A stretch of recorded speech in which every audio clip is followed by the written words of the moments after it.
Welcome back to a couple of... Still got spaghetti in my teeth.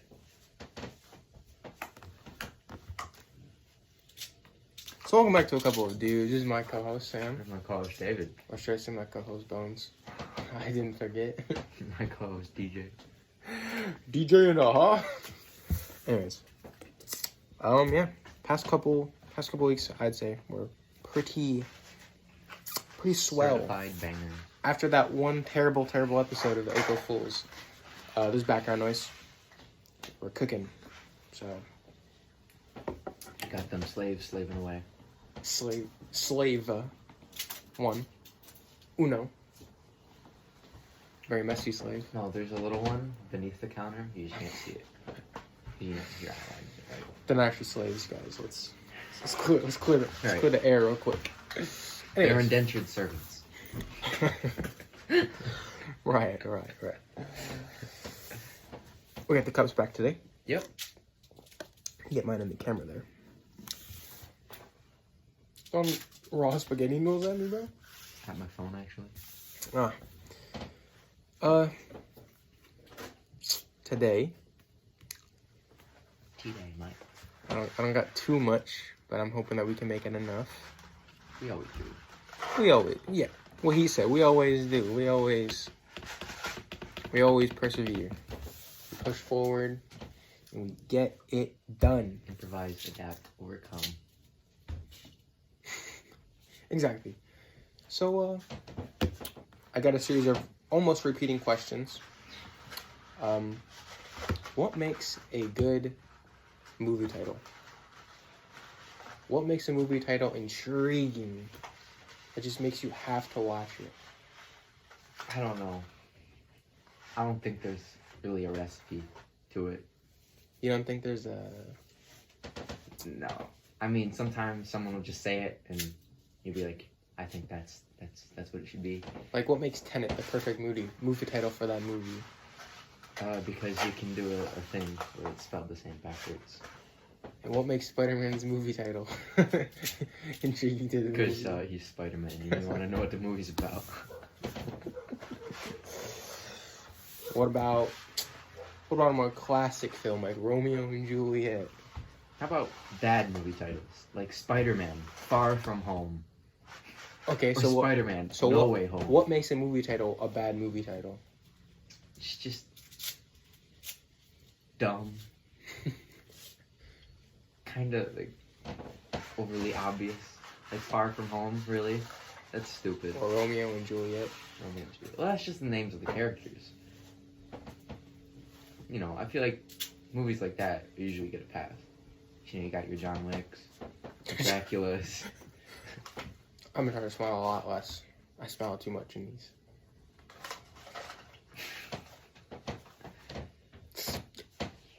You can just leave it there if you want.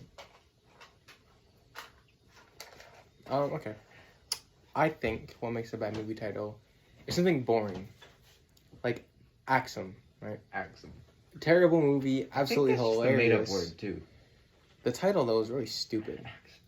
Really dumb. Doesn't make sense. And the guy doesn't use an axe.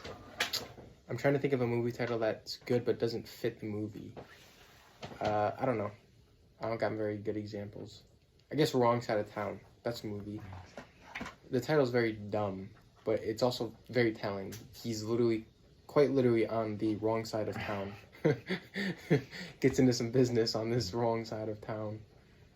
And that's the movie. So like the Hangover movies. It's like a bunch of guys just got a hangover. They just get hungover. Yep.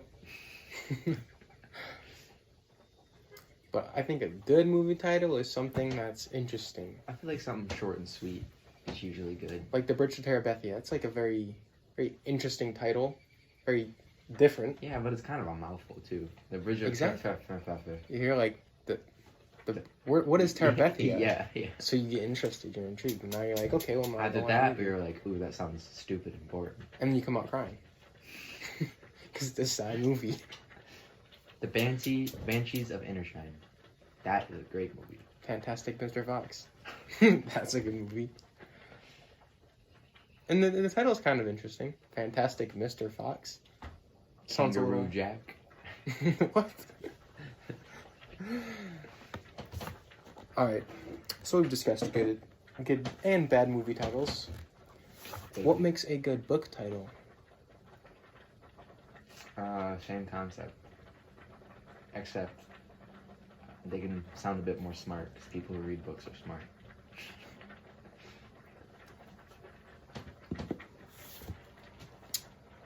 I would say for a good book title, it has to explain the story with very few words. If you can capture the entire essence of your story within just the title of the book, you're already succeeding. That alone is very difficult. So to be able to pull that off, I think, would make your book almost worth the read. Now, if your story sucks, the title can probably suck, but it'll still be a good title in my opinion, despite the book being horrible, as long as it fits the entire essence of the story into the title. Diary of a Wimpy Kid. That's such a stupid title in my opinion, for both the movie and the book. Just because I think the book's not even a diary at all. Well, no, it's a movie. You're not reading a book, you're watching a movie. I'm talking about the book. The Diary of a Wimpy Kid book. Oh, I feel like it's not even really written to be out as a journal. At least when I read it, I don't think I'm reading somebody's journal. I think it's just a comic. Yeah. Like you're reading what happened. So I think it fails. Like, I understand that the whole point of it is it's supposed to be his diary, but they don't play it off well enough for me to feel like I'm reading his diary. Yeah. So I think that's a weak title. Good, obviously it's popular, but I still think it's a weak title. Not that I don't like the books, because I do. They're quite interesting in my opinion, but that's my take on that. There's an old book series that I used to read. Michigan Chillers. No, those are just a knockoff Goosebumps. Wasn't there another one similar to that? I think so. Bro, do you remember the I Survived books? Yeah. I only remember one of them. But See, most of the time, if you're a kid, it's not the title that's gonna get you; it's the cover. that brings us to our next question soon. Mm-hmm. Not our next question, but the next question. For this last set of these questions, did we talk about? Yeah, we talked about what makes a bad book title, right? No. No. What makes a bad book title? I don't know. I'm trying to think of a bad book title, but I haven't read many books. I'm gonna say a bad book title is something that doesn't explain anything. Yeah, and it's not really fitting. Like maybe, like personally, I think Romeo and Juliet, good, very good classic. I think the title's kind of dumb. It's just the name of the characters. You're already gonna know the name of the characters, and obviously now it's like very historic. But if you find a book that's called Jack, nobody's John gonna. Wick. Well, John Wick's also popular, but if the character becomes popular, the book title becomes popular. Right. But that's the only reason it becomes popular is because the character is popular. If the title doesn't stand out alone, I think it's kind of a weak title. Like Jack Ryan, or what's his name? Not that a name is always bad. Like it can be fun depending on the context of the story. Like Big Nate, the comic books. It's obviously literally all about him. It's not just Johnny B. Jones. yeah, like they're literally just about that character. They're not about that character in the world. They're about that character specifically doing the most random, goofy little things. So I think, in a sense of that, it's okay. It's fitting. But in the sense of something like John Wick, I think they could have had a cooler title than just the name of the character. It wasn't supposed to be called John Wick. It was gonna be called Scorn. Isn't there already a movie called Scorn? I don't think so. They probably wouldn't have been able to call it Scorn. But yeah, they're gonna call it Scorn. But Keanu Reeves hated that title. So Yeah, I hate that title, He too. just kept calling it John Wick. And so they changed it. They changed the whole name of the movie just because of him. Because he hated the name and couldn't remember it. I mean, Scorn doesn't sound like it would have taken off. See? So, do you see why it was changed? Yeah, but they could have had any other name besides the character name. Wick. Like, it's called Spider-Man, not I guess it's It's called Spider-Man. It's about Spider-Man. You know, when you got the Iron Man movies are about Iron Man. look, bro. I'm trying to think of a typical character that has a show or movie that isn't titled after their name, or it wouldn't make That sense. isn't for it to named be. after them. Yeah. Like Breaking Bad. Yeah, it's not called Heisenberg. Yeah. Although I'm sure Heisenberg probably would have taken off. All right. Apparently, I have bad points here. I don't have anything to back my opinion. I'm There's sorry. nothing of substance here, sir. Okay. Well, now we're into the next subject. What makes a? Will we start with books or movies? We start with movies. Yeah. What makes a good movie cover? A good movie poster. Ooh, I think as long as You discuss. I'll be back. it's can't be overly clustered or cluttered, just a bunch of floating heads, you know, like you see a lot nowadays. Those are usually pretty bad. So a lot of the time, simplicity is usually better. But I guess have an idea in mind for the poster instead of just all the characters on it standing, you know, all around each other, whatever. You mean like And all, Justice League and all their style? heads are stacked on top of each other, whatever. You know, don't you hate those posters?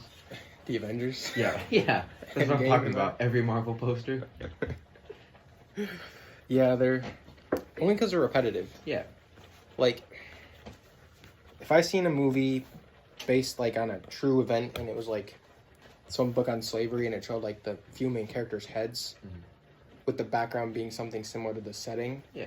I feel like that's reasonable. You know, you're putting the main characters out there. When you have 30 main characters, it's Yeah, kind of hard to right, just throw right, them all yeah. into the one picture.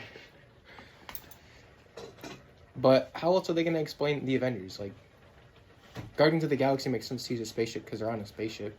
Right. What are they going to use? The Quinjet? That's not going to advertise well. But I do, I don't know how it's, what would make a good Avengers title or cover then? If it had to be changed, If it had to be changed. what do you think would make it more appealing? Well, there's the poster, a bad poster I'm thinking of. It was for Spider-Man Homecoming, and it had a bunch of the characters and all their floating heads.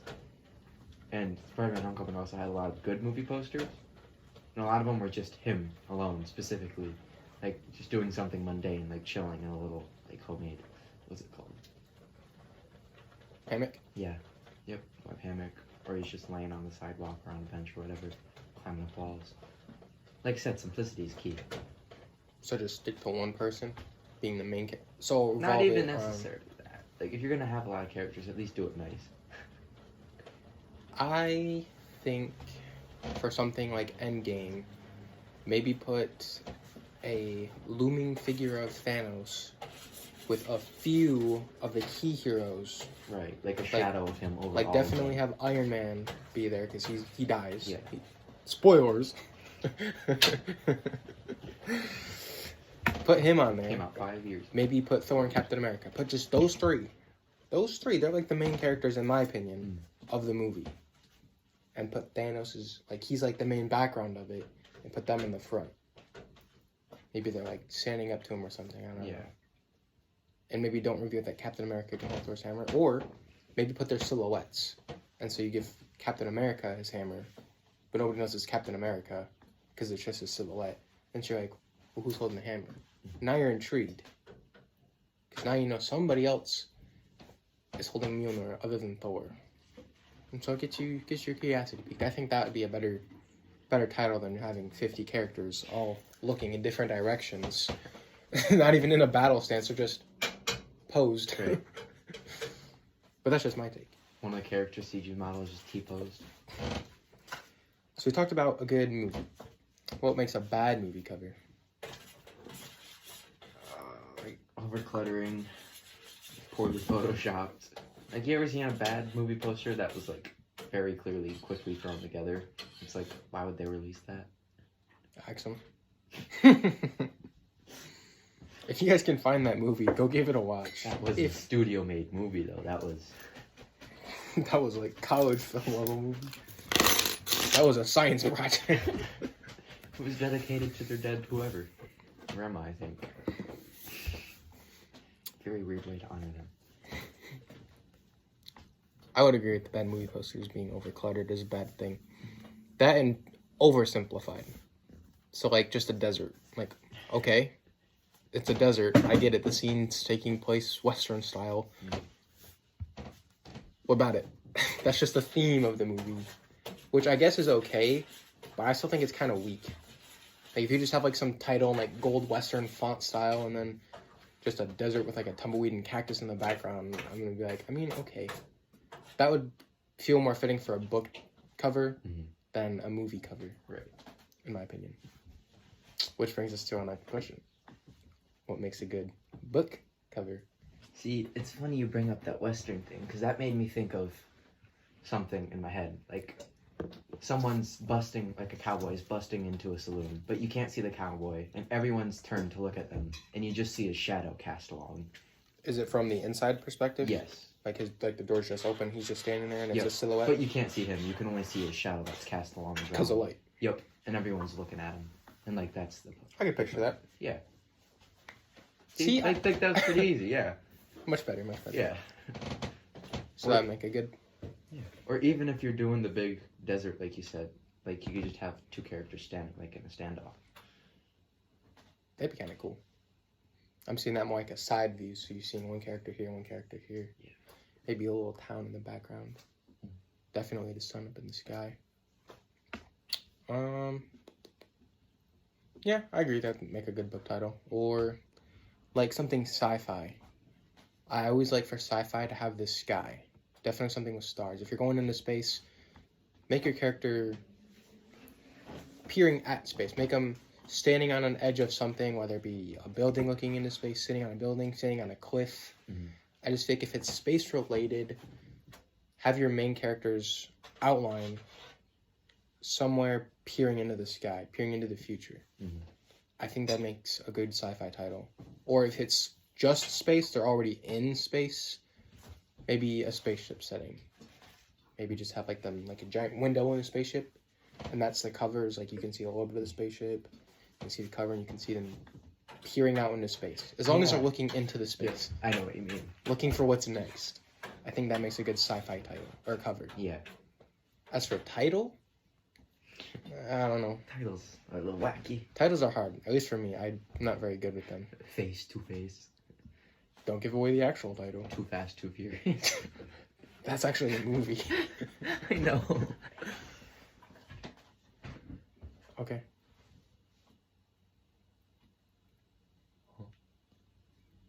What?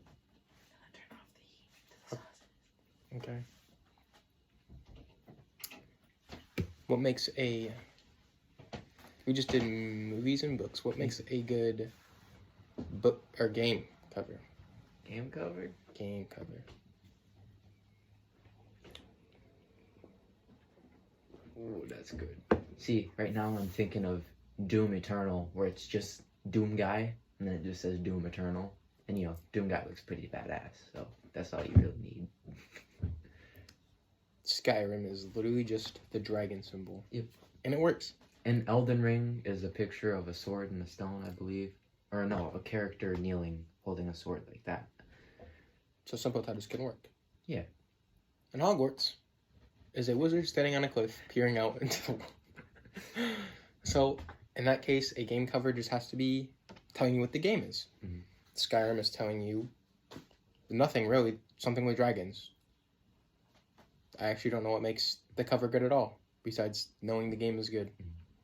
But assuming something like Doom, I've never played that. Seeing a guy with a gun, I would assume you're a guy with a gun. Or Fallout 4. You know, it just says Fallout 4 and it's just a picture of that mech suit. Or Sometimes Fallout it's 4. just a cog. But yeah. What was that balloon boy laugh? I think Hogwarts Legacy is a good cover because it's kind of telling you what the game is. You're a wizard, there's a lot of exploring you have to do. And so having your character looking over the vast valley to exploring, I think tells you pretty much what you're going to be doing for the whole game. Which is what you do. You explore a lot. Yeah. Oftentimes you just get running, get lost. Spoilers. Or what's another good game title that I play that has... Not that game. I mean, that's kind of a weak cover. I guess just the knowing. See, it's hard when you know what the game is. Because I'm trying to think of a game that, like GTA, I think that's kind of a weak cover. Yeah, it's just a bunch of usually a lot of the characters. And it's just like pictures in random shapes and just thrown on there. Weird geometry. Which isn't bad, but I don't think it's necessarily good. It's just kind of random. Oh, he's down to the last of his can. Last drop. I have just a little bit left. Oh, there we go. Finish it off. What makes we say good or bad? I'm so good. So what makes a bad game cover? I don't know. See, I'm thinking of GTA 5. But it's really iconic at this point. Yeah, I'm saying like every GTA is like that. Mhm. They did it once, said that works. Yep. Did it again. I think a good way to do that, to have a cover kind of similar to that, would be to maybe have the three characters, like have like the thing to split up into threes. Mhm. Like maybe a line going this way, one line going this way. You have, I think Michael's the main character, I'd say, here, and then Franklin and Trevor down in the corners. And having like in the background a little something relating to them, but have the background also be the same. So like maybe have a tree that in one there's no leaves, one there's full leaves, one is on fire. Yeah. Just to kind of show like how they're all different, yet they're all connected. I think that'd be a pretty cool game title, and I think that would bring the energy to the game. Though, I think I'd expect more from the game if they did do that. I would expect it to be a lot more cool. Yeah. What's Red Dead Redemption's cover? I was just thinking about that, trying to remember. It's either... Isn't it just like a outline of a dude? I was about On to a say horse it's or either something? a bunch of silhouettes of the characters of the gang, or it's a picture of the main character kind of up close, and he's like pointing the gun at it. That could be can't interesting too. The Batman Arkham games, when they remastered them for the PS4 and Xbox One, they released the first two games in, well, combo thing, and the title was obviously Batman on it, but it was red on one side, red on top, blue on the bottom. Like, it was a different color scheme thing, and it was pretty cool. I think when you're making a story, if it's something well known, it's pretty easy to just throw something together. Because people are going to grab it based on knowledge of it. It's like Skyrim. They don't have to ever change the cover because everybody knows what Skyrim is. If they want Skyrim, they're going to get it regardless of what their cover photo looks like. Because they know what the game holds. But I think for a newcomer, you want it to be intriguing. So I think that should always be at the top of someone's mind when making a cover. Not the knowledge of it. Though, they don't need it because if somebody says, yo, this game's great, this movie's great, this book is great, it's going to convince somebody to look past that cover.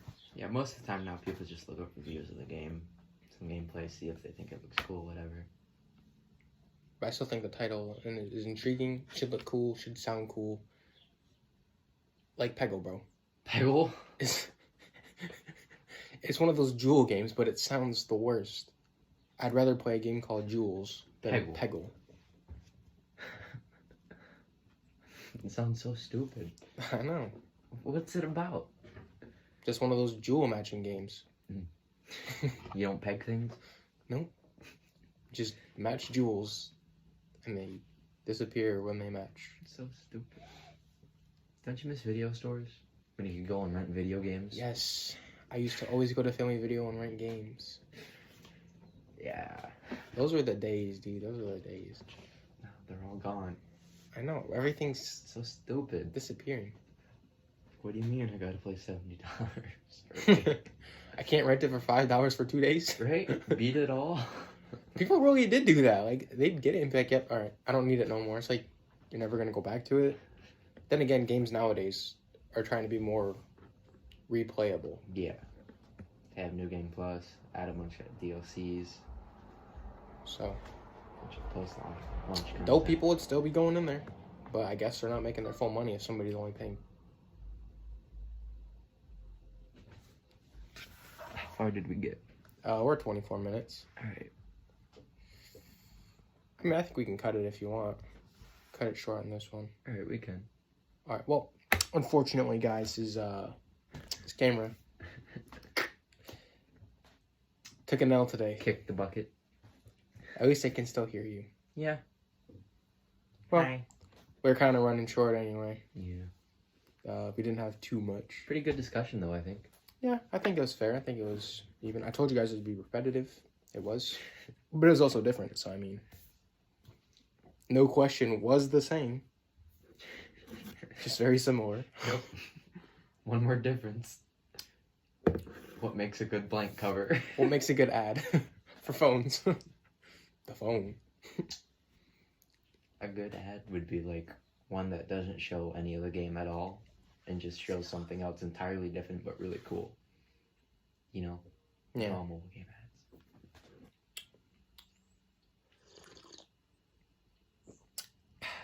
All right, guys. Well, you can't see him, but this has been my co-host Sam. This has been my co-host David. He pointed at me. You guys didn't see it, but you guys know. Yeah. And as always, we've been a couple of dudes. So we'll see you guys. Yep.